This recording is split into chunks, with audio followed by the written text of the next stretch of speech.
Hello, everyone. You are tuned into Normal. My name is Nell. And my name is Lebo. This has been an interesting week. We ended off the week with a bang by hitting 1.5 subscribers and we hosted our online masterclasses whereby we spoke about property as a business. I mean, if you haven't subscribed, please do subscribe, right? Okay, so now once Neo have actually told us that we had actually hosted one of our monthly seminars, the thing came to question that why should I actually invest in the South African market? True. What is so ideal or what is so special about South Africa in terms of property investing? Okay, let's dive deeper, right?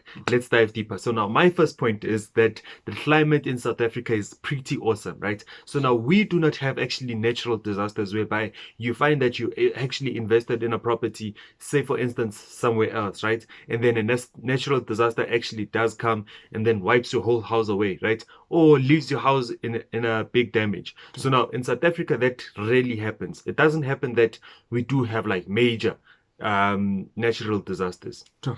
I mean, just by you saying that already, when I'm already thinking about, okay, that means even with government in terms of taxation, there's not so much that's actually put aside for natural disasters. Maybe there must be amount of a portion of money put for just in case something does happen. However, as you did mention, it doesn't really happen. So in terms of the government budgeting, it's not so much. And secondly, even in terms of insurance. So now in terms of insurance, that means there is a possibility that we're not spending so much on insurance because the risk with regards to our properties and the natural disasters happening is not so much, man. So what does that mean for me as a property investor? Greater ROI, man. Greater ROI. You read my mind, man. You read my mind. Now, tell us, what is your point? Okay, my point is there actually tax added when you are buying the property? What do I mean by that? In terms of that, is that you can ask yourself, okay, when I'm buying a property in South Africa, is there value added tax towards towards the amount that's actually listed? So now, how do you know that if it's listed, if VAT is actually included or not? That's when you actually need to do further research. That is the seller more or less somebody who's a VAT vendor. So what happens is that if you are a VAT vendor, you're going to add tax, you're going to add value added tax to your price, so that when you go report to SARS or you go and actually file it, that is included in your property. Because last thing you want is that you do not, as a VAT vendor, you do not actually include that tax, and only to find out that the government's going to come for you, man. So I think that's more research on your side. And how can you get that information as a property investor? Is through your Lightstone. Is the seller a person on their own capacity, or is it a company that's registered? Or you can actually ask your estate agent for that information. And now remember, it really happens whereby this particular company is a VAT vendor, right? Because now most of the time the stipulations of being a VAT vendor, it means that you have to have an annual income of around 1 million. So now it rarely happens that you are actually going to be buying a property that has VAT into that particular property. So now what does this mean for us, right? It means that most of the properties that we are actually buying do not have VAT in that particular price. These are only prices that are actually stipulated by, firstly, the market, secondly, how much the buyer is actually willing to buy that particular property. And what does that mean now? Greater ROI. Most definitely. And I think as a property investor, you need to actually, even if you are a VAT registered, if you are a VAT vendor, you should actually think that, okay, if I'm going to be selling it at so much and I'm going to add VAT on it, and then now this is actually going to impact the comparable prices, how is my property going to compete in that market? Because last thing that you want, that means in your numbers, you have to factor in VAT now as a property investor. Because now last thing that you want is your property actually skyrocketing, whereas others are quite low. And when you're comparing apples with apples, it looks just like your neighbors who's also selling. However, now the price is different. And don't forget the 15%. You might think that 15% is not a lot, but just type there 15% divided by 100 multiplied by 1 million. That's what you get when you're dealing with property. I mean, let's put this into practical sense, right? So that you can also understand the implications that it goes with as being a VAT vendor, right? So now say, for instance, the market is actually selling the properties around 1 million.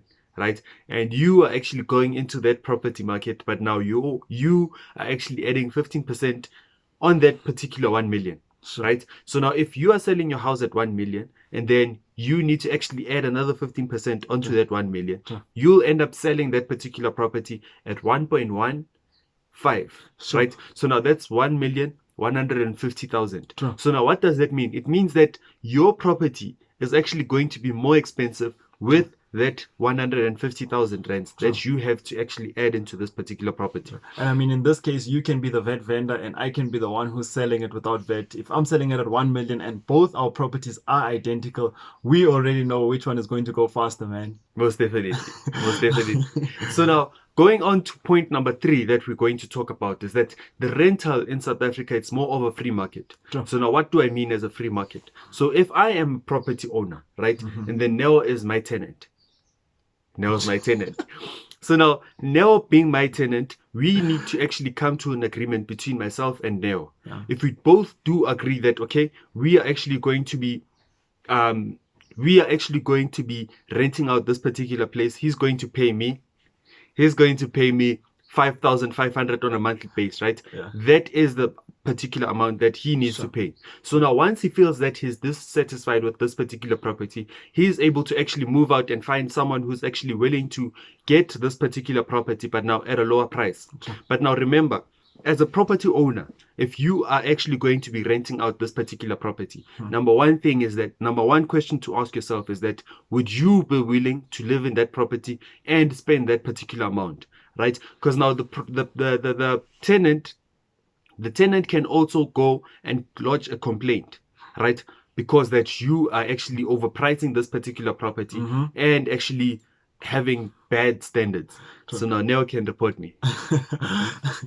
I'm happy that you actually raised the pros and cons with regards to an open market system. Even though it's open market, it doesn't mean that you can charge way over price, as we do always talk about comparables. So if I'm looking at an open market system, I need to look how much are my comparables actually comparing to me. How can I put myself at a competitive advantage and rent more or less that amount? Because at the end of the day, you do not want to be saying I'm charging 10,000, whereas my neighbor with the same apartment, they're charging 5,000. So you do not want to find yourself in that situation, man. I mean, we have a classic example. If you do know Oakdene, there are a few developments that are actually being built around there, right? Yeah. There's the one on top. I forgot what the name is, right?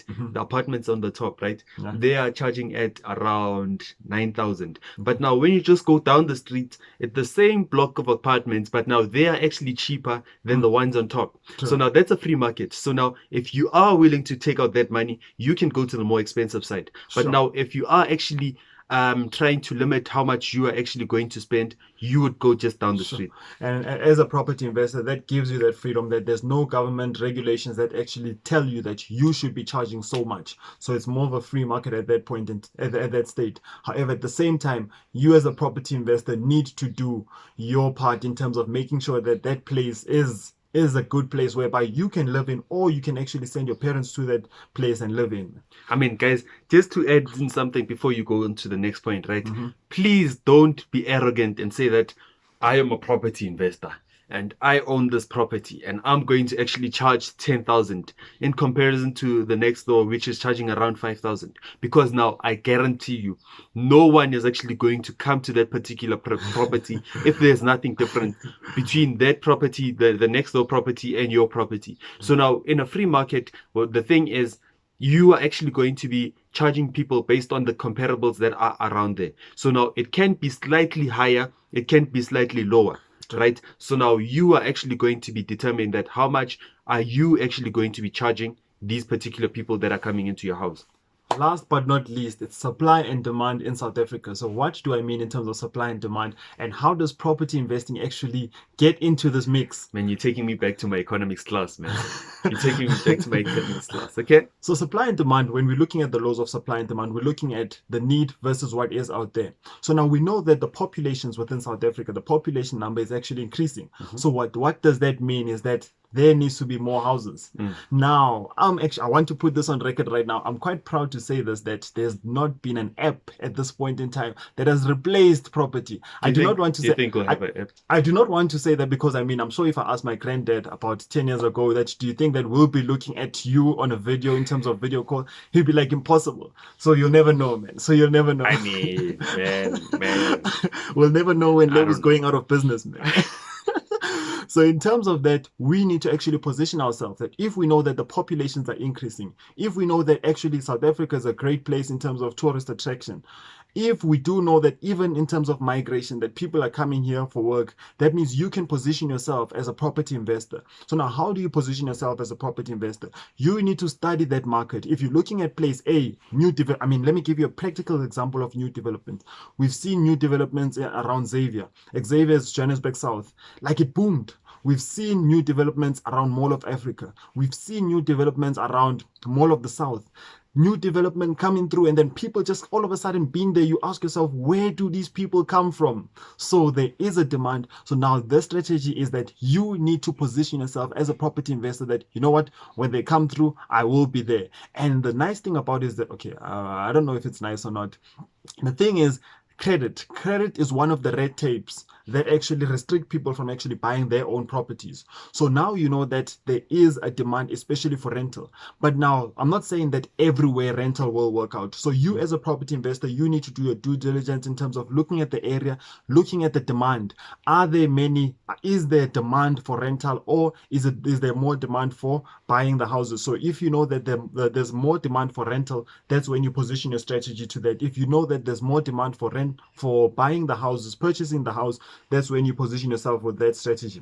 So now what I'm getting from you now is that you actually need to do your due diligence. Sure. So now if you are actually going into a particular area, it's your duty as a property investor to actually make research in terms of, is this market actually renting, or is this market actually buying particular properties? Because now you do find areas whereby a lot of people are actually going into that property to actually buy their retirement houses. You find that sometimes people are actually going to those places because they only want to live in that particular area until they actually done with that particular job, and then they move out. So now you don't want to find yourself trying to flip in that particular area whereby someone is only trying to live there for a short while after going to another area. True. Guys, I'd like to say thank you for tuning in this long. If you have tuned in this long, hit a pro, and we are working on that app. I think Lebo's working on that app that's going to replace property. So he should give us feedback on our next meeting. And signing out. Hope you subscribed.